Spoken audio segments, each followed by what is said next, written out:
മുഴുവൻ കയ്യും കെട്ടി നോക്കി നിൽക്കുകയായിരുന്നു പോലീസ്. ഭരിക്കുന്ന പാർട്ടിക്ക് എന്തും ചെയ്യാം, എവിടെയും സമ്മേളനം നടത്താം എന്നുള്ള ഉങ്കാണ് നമ്മൾ ഇന്നലെ വഞ്ചൂരിൽ കണ്ടത്. കൈക്കുഞ്ഞുങ്ങളുമായൊക്കെ പോയ ആളുകളൊക്കെ തന്നെ മണിക്കൂറുകളും അവിടെ കുടുങ്ങുകയും രോഗികൾ കുടുങ്ങുകയും അങ്ങനെയൊക്കെ ചെയ്ത ഒരു സാഹചര്യമാണ് നമ്മൾ ഇന്നലെ വഞ്ചൂരിൽ കണ്ടത്. നമുക്ക് എന്ത് ചെയ്യാം, കഷ്ടപ്പെടുന്ന കുഞ്ഞിനെ കൊണ്ട് വീട്ടിലേക്ക് പോകുന്നതാണ്. കൊച്ചുകുഞ്ഞാണ്, വീട്ടെത്തണ്ടേ. ഇത്രയും ഈ ചൂടത്ത് ഇത്രയും ബുദ്ധിമുട്ടിയാണ് നമ്മൾ യാത്ര ചെയ്യുന്നത്. കൊച്ചുകുഞ്ഞിനെ ഡിസ്ചാർജ് ചെയ്തുകൊണ്ട് പോകുന്ന വഴിയാണ്. എളുപ്പ വഴി എന്ന് വിചാരിച്ച വഴി വന്നു.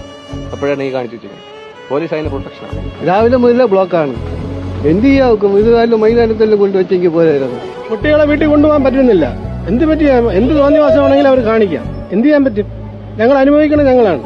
എന്ത് ചെയ്യാൻ പറ്റും? ഈ കുട്ടികളിരുന്ന് വിഷമിക്കുകയാണ് വണ്ടിക്കകത്ത്. പോലീസും നോക്കി നിൽക്കുകയായിരുന്നു, ഒന്നും ചെയ്യാതെ. പിന്നീട് മാധ്യമത്തിൽ വലിയ രീതിയിൽ വാർത്തയാക്കി. പക്ഷേ അപ്പോഴും ഏരിയ കമ്മിറ്റി സെക്രട്ടറി ഒക്കെ പറഞ്ഞത് അനുമതി ഉണ്ട് എന്നൊക്കെയാണ്. എങ്ങനെയാണ് അനുമതി കൊടുക്കുക? ഹൈക്കോടതി തന്നെ കൃത്യമായ ഉത്തരവുണ്ട്. പൊതുജനങ്ങളെ തടസ്സപ്പെടുത്തിക്കൊണ്ട്, സഞ്ചാര സ്വാതന്ത്ര്യം തടസ്സപ്പെടുത്തിക്കൊണ്ട് റോഡരികിൽ ഇത്തരത്തിലുള്ള ഒരു തരത്തിലുള്ള